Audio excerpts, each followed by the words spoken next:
thank you very much, Christine, for joining Management Matters. So the first question I'd like to ask you is, how do you define modern day management? It's a really interesting issue about what modern day management is. I think it's probably, in comparison perhaps to sort of previous times, I think it's one way to describe it. So my sense now is it's really about how you get the most out of your people, and I guess there's also the kind of difference between management and leadership. So my sense is management is about the systems and processes. Good management is about having good systems and processes that facilitate you achieving the goals of the business, that you have ways and means of building and developing the people who work for you as part of the growth towards achieving the goals of the business. It's probably also about recognising the talents, so good recognition systems, whether that's pay or other kind of systems, would be important as well. Having some courage occasionally, I think, as a manager is interesting, not necessarily previously thought, I think. Being agile, recognising the issues, challenging the business, and about how you need to be kind of taking those into account in the way you're dealing with people.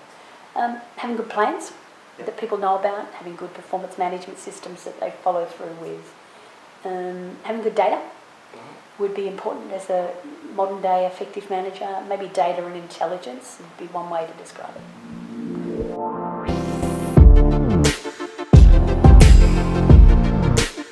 So what do you believe the important characteristics are of a good leader?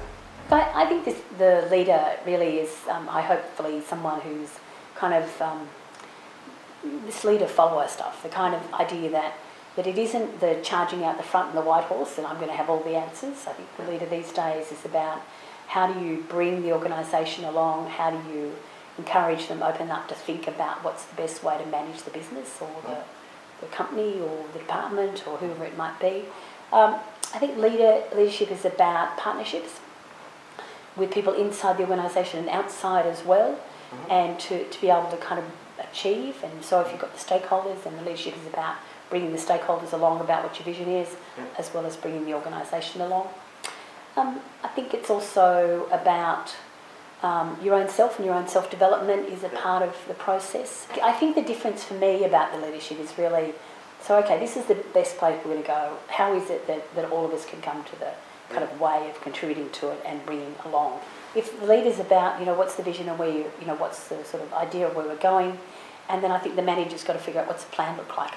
How do you hold people accountable for it? So how does a leader know if they're an effective leader or not?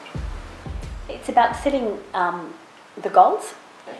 So I suppose in my case it was things like looking at what we were trying to do in Victoria Police, what did the crime rate look like, what did the perhaps relationships we were building.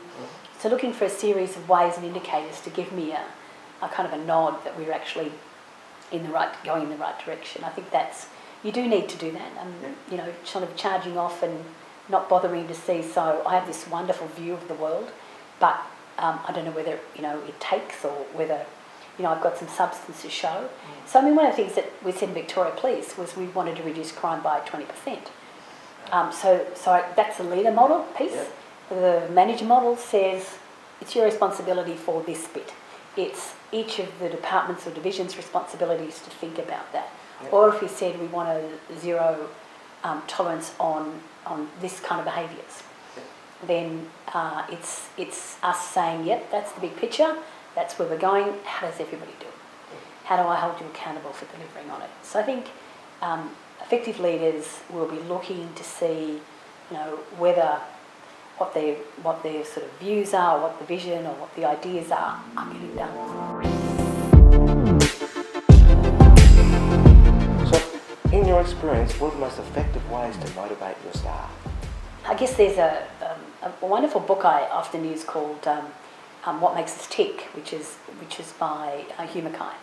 And Hugh Mackay talks about the idea of recognising the strengths of people and their desires, desire that they want to be taken seriously, they want to be heard, they want to be part of, the change, they want something to believe in. So my sense of the way you might motivate people would be to pay attention to those issues. I think the other piece about good management, as I often say to people, you can make an enormous difference in some person's life, or you can stuff it up entirely. And I think as a manager, that's a really interesting challenge. About how you bring that person along, allow them to make the best contribution they can make, and feel supported. Don't burn them out. Give them kind of recognition. Yeah. They're all really important pieces about how you get your organisation to and individuals in it to be part of it. Maybe one story is just an interesting one. I was promoted to a superintendent position in the New South Wales Police, and I remember it was the first time I had to manage 300 people. Oh, right. And they were all mostly older than me, and they were mostly blokes. So I remember calling the heads of these sort of 12 areas in, and one of them particularly came in, and he was a lovely man, ex-Vietnam vet, and he worked in what was called Officers of Fire or Weapons Training. So he came in the room, and I said to him, I'm really delighted to be working with you and looking forward to figuring out the issues, that you're involved with. And he said, well, I'm not pleased to be working with you. I said, thanks for that. And I said, well, guess what? I got the job. And you and I are going to have to figure this out. And I think that if you were happy to work with me and tell me what you think the issues look like in your area, that together we can probably make a change and make that better for the police and better for your people working in the area. And he went, are you serious? I said, yeah, I'm serious. This is a really important issue, and I don't know anything about it, but I know you do. And if we can work on this, we can make a difference. So I think there's that recognition of people's knowledge and skills, and that you don't have to tread all over it to get to the future. You should try and figure out ways to bring it with you.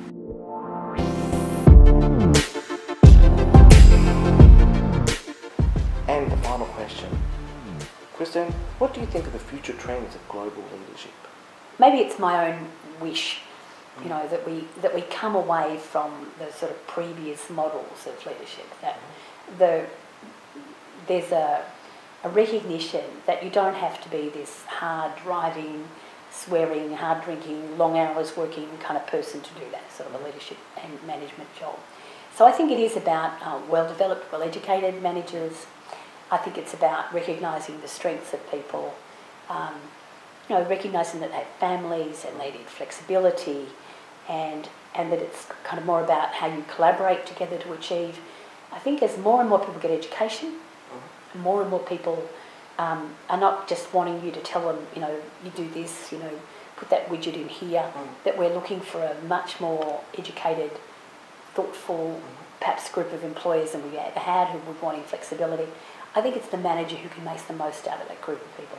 I mean, interesting enough, I don't know enough personally about, say, companies like Google or Facebook maybe, but they seem like they're treating their people quite differently than the way they used to.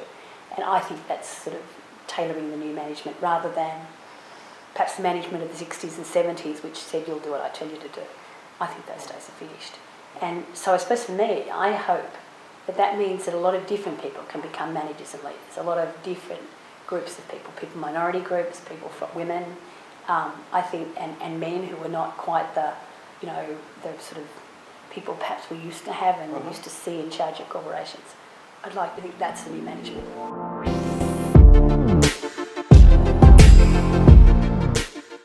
So finally, Christine, one more question without notice is, if there's one bit of advice you can give to the management students going out in the world today, what would be that one bit of advice? Maybe it's a piece of advice I got given years ago, and it was really one about thinking about the future and thinking about the limits you sometimes place on yourself and asking yourself, are they real limits? Saying to myself, I really couldn't run that company, or I couldn't really take that role on. Often what we put on ourselves is very early, is a series of these limits. And I suppose I'd be saying to the students, just think about, things in your head that stop you, other sorts of barriers you might see, because I believe you can get over many of them. You can get past the limits in your head, that things people might have said to you or thought about you and said, and be able to kind of set your goals or set your ideas of what you want to do. I would encourage people not to be afraid. I think we have so many people are afraid, and it seems like, when you're younger you don't have fear, and we sometimes somehow manage to make people far more afraid than they need to be. So I'd be think about what the things that might stop you and how to get over them or around them, and overcome those fears. Because the fear is sometimes far worse than the reality ever could be.